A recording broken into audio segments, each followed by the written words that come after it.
शिकारपुर ज़िलो व्याजनि लाइ महफ़ूज़ पनाहगाह बणियल। नाज़रीन, अव्हां खे ॿुधाईंदासीं त हिन ज़िले अंदरि बदअमनी ऐं धाड़ेल कल्चर जहिड़ो ई व्याज जो नासूर पिणु आहे,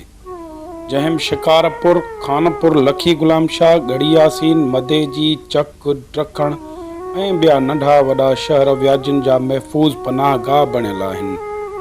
जिते सरेआम दुकान खोले वेठल व्याजनि तरफ़ां मोटर साइकिलनि, फसुलनि जे भाण, ॿिज ऐं रोक रक़म ज़रिए व्याज ॾेई मजबूर माण्हुनि खे कोड़कियुनि में जकड़ियो वञे थो ऐं चंद ई महीननि अंदरि उहे माण्हू व्याजनि खां मुतासिर थी पंहिंजा घर, ॿार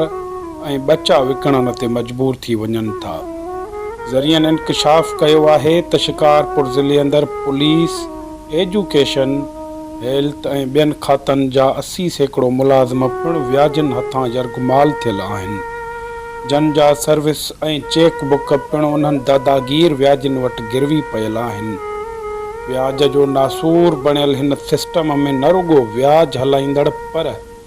उन्हनि जा सहूलतकार सियासी भोतार ऐं पुलिस इंतिज़ामिया पिणु आहे, जंहिं सबबु अॼु ताईं कंहिं बि व्याजी ख़िलाफ़ का कार्रवाई त नाहे थी सघी, पर वेतर दर्जने मुतासिर माण्हुनि